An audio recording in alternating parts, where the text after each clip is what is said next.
Joined by someone who made UK chart history this year as the first female artist to achieve 13 #1 albums in the UK. She's won Grammys, Brits, all the awards. She made history with her record-breaking Eras tour. She got her masters back. She's a performer, a businesswoman, an icon. We're, of course, talking about the showgirl herself, Taylor Swift. Oh, wow. That was a great intro. That was good. Yeah. You really pulled out all the stops there, Fleur. Beautifully done. You know what? We're just really honoured that you took the time to come and see us and have a tea. Yeah. You know? You're very busy. I mean, you know, this is top priority. I wanted to come see you guys. You've been so supportive and so amazing. And got a new album coming out, which just is... I mean, it's out. It's out. It's out. Yeah. It's incredible. We love it so much. We've been listening this morning. Have been listening. Yeah. Oh, my goodness. Yeah. I just need a second because I can't breathe. Can we all just like... okay. Can we just pause? I'm going to really struggle to hold this together. But on behalf of everybody listening, I will try and ask you a question. Well, I think we all have like an album or song of yours that defines an era in our own lives, right? Aw, so like that's for so me, nice. Midnights was a very healing era right. for me. Like got me through some bad times. What would you say this era, this new album is for you? Well, one thing about this album that I think is really exciting is that oftentimes when I make a record, we then take all this time to plan out how we're going to put it out and make sure that we have vinyl for everybody. So there's like a lag time between when I made it and when it enters the world. Oftentimes your life can change drastically between this point and this other point. And for example, my last album, Tortured Poets Department, by the time that album came out, I was in a completely different point in my life. So it was like, it's an interesting feeling sometimes putting albums out into the world. With this one, the coolest part is that it is absolutely the place that I still am in my life. That's you know, great. the music matches the moment that I'm in. So it's so much easier to come in here and like talk about music that completely accurately like reflects what's going on in my life. So that's really fun. I would say that this album is a complete and total snapshot of what my life looks like right now. Amazing. Okay. Because I read that you wrote it kind of about what was happening behind the scenes during the Eras tour. Yeah. I mean, it sounds like there was a lot happening behind the scenes during the Eras tour, and a lot to be joyous about. But you know, there's light and shade in the songs that we heard for sure. Like that tour being so huge for so many people. Was that one of the most intense experiences of your life? Definitely. Yeah. What was it about it? Not just the scale, but that made it so intense? Because you know, almost summing up your whole body of work in one performance must have been extraordinary. Oh, it was a blast. It was so fun, but it was also so many other things, you know? Like, when you're on tour for 2 years and every night is a 3.5-hour show. Whoa. The biggest threat, I think one of my favorite things that anyone, like a mentor has said to me is Stevie Nicks always said when it came to anything in her personal life, she was like, just don't threaten my show. Don't threaten my show. My main goal for 2 years was get myself to that stage and give everything to that crowd wherever the crowd is for 3.5 hours every night. So you're combating, you're like, don't get sick. Yeah. Don't let any outside noise into your head. Focus on only this one thing. If you do get sick, you're doing the show anyway.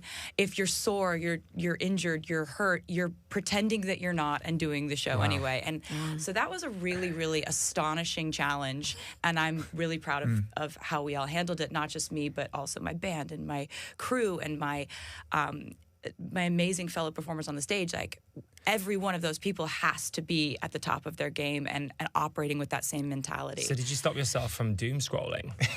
Oh, I really am not much of a scroller at all. Like, you're better than the rest of us. Yeah, I don't have the apps on my phone, or else, because it's really effective, right? Like, they know what I want to see, and they're going to show it to me. So it's like, I'd rather just spend like those hours doing something else, or like planning something fun for the fans for the way we're going to put out this album, or baking, or like I have a lot of hobbies. And I didn't really have as many hobbies when I spent a lot of time scrolling. Oh, really? So you replaced scrolling with hobbies? Yeah. Brilliant. It's been so much fun, like kind of mandating a different relationship with social media. Like I can get sent things and like I'll see every once in a while, I'll see like your funny reels. Like, you're hilarious. You're great. You're a great follow.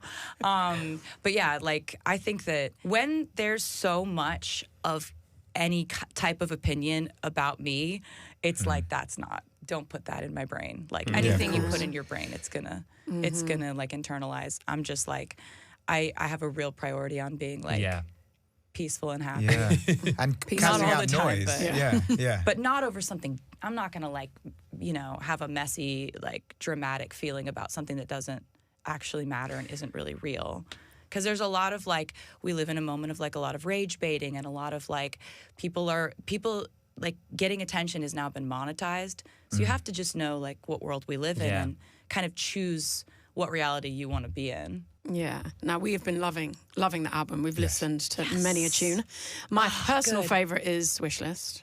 Oh, really? It's a vibe. It's a straight up vibe. I was like, a lot of shoulders. I was doing shoulders. Yeah, I was like, a lot of that. Oh, that makes me so happy. That was actually the last song that we finished on the record, and that was when I knew the record was done. Really? That was when I knew. I was like, we're good. Guys. We're good. I love the line where you're like, just give me a best friend who's hot. Yeah. Do you think you've achieved that now with Travis? 100%. I mean, like, look what I got. Oh my God, the ring! Sorry, the ring is even bigger in real life. Oh my goodness. Wow. No. Oh my goodness. Stunning. You would love him. You would love him. I have a question actually. Does he have any hot gay friends? Yeah. Yeah? Great. Yeah. Okay, we'll I'm sort single. it out. Perfect. I also have a lot of those as well. In the UK? Yes. That doesn't matter, Will. Yeah, I mean, I feel this Will feels travel. offline. This feels like for maybe it's an later we offline just, chat. I get off my Later. phone. But yeah, you would absolutely love him. He's a blast. He's just the most fun person. Life of any party, even when it's just us. So it's like, yeah, that is the goal, isn't it? Find a best friend who you think is hot. Yeah. It's like amazing. What a combination. Somebody who makes you laugh and is hot. We have to say That's the congratulations to you on the engagement. Thank you. It's amazing. Thank you. We spoke to Ed Sheeran, a few weeks back, and he told us he's constantly asked to perform at people's weddings. So, is he singing at your wedding? Oh, I mean, it would be hard to keep him from it, I think.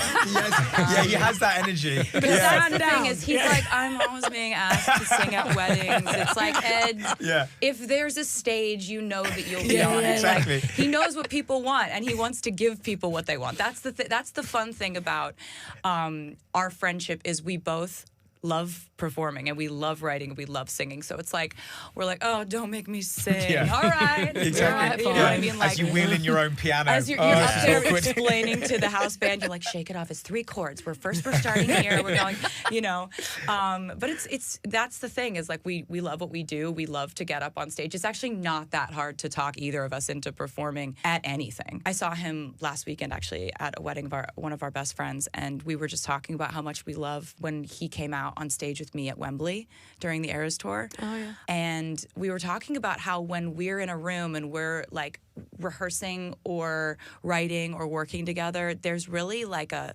sort of strange like mind melt thing that happens between us two, and we've always had it. We always will. So he had a great wedding. Like couple, oh God, what was it, like 8 years ago maybe? Yeah. In the forest, you know, just like a woods wedding. Just everything you want, isn't it? I think it was Time Magazine, Person of the Year. Big up. They said your lyrics give women and girls permission to know that their internal voice matters, and I think that's absolutely where your music comes from. And Opal Light is, I think, the song that we all need right now, because you're saying like it's all right, and a lot of us need that. Is that your intention when you're writing, to like really hit that connection? Thank you for saying that about that song. I'm so glad you like that one. Oh, it's amazing because you say when you know, but how do you know? Yeah, so that song was so much fun to write because it goes through all these situations where oftentimes in life when we go through something that doesn't work out, whether it's in our personal life or in our friendships or in our career path, we oftentimes look at it as this like major setback, like we've taken a step back. But actually I've found that so many of those instances in my life have, based on how you respond to it, can catapult you forward in growth, in wisdom, in perspective. And I think those are the things that I've tried to like find to be the most attainable qualities and the most aspirational qualities in growing up is like, can you react to certain situations in a way that benefits you and the people around you and essentially like acquire wisdom because of it. And so Opalite is a song about like kind of forgiving yourself for having gone through something that didn't pan out the way you wanted it to. And it's because it says, you know, like all of the perfect couples like would look at you and say like, when you know, and when you don't, you don't. And when you're not in that situation, when you don't know, you know that you don't know. You know that you don't know. And so it's like it's giving yourself permission to like not have it all figured out, or not marry the first person you ever dated. You know, like stuff like that. Like I'm just happy that song exists, and also like that chorus, I'm really just stoked about how like absolutely infectious and borderline narcotic it is. It is. That is exactly what it is. Shocking melody. So we're going to play the first single, The Fate of Ophelia. But before we do, can you please just give us headlines on what it's about?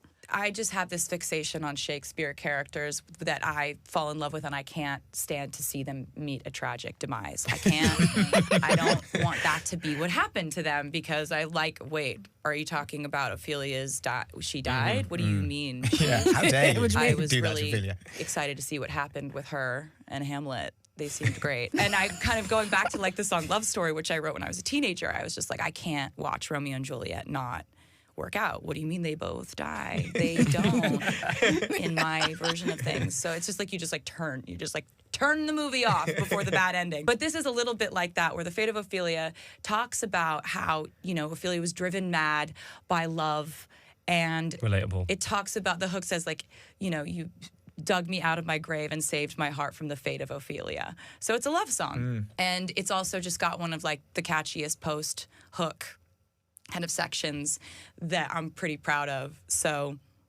oh my God, it's crazy to talk about this music. It's been a secret for over a year. I can't believe we managed to get you on the show, Yes, Taylor. amazing. Thank you for inviting me. And somehow we managed to not ask any questions about wood, which is incredibly which is a whole other chapter. I'm so disappointed that you didn't, honestly. Missed opportunity. It's a whole other chapter, That's friends. a podcast, I think. Go listen to that right now. The Life of a Showgirl is out right now. It's Taylor Swift, everyone. Yay. Thanks, guys. Taylor Swift has fans buzzing after sharing her dreams of starting a family with NFL star Travis Kelce during a candid interview on Hits Radio. The pop sensation, known for her chart-topping hits and whirlwind romances, revealed she's never been more excited about the future. Taylor's sparkling eyes and infectious smile hinted at big plans ahead, leaving listeners hanging on her every word. She gushed about imagining little ones running around and hinted that motherhood could be her next great adventure. Could wedding bells and baby news be on the horizon? Swifties everywhere are waiting for what comes next.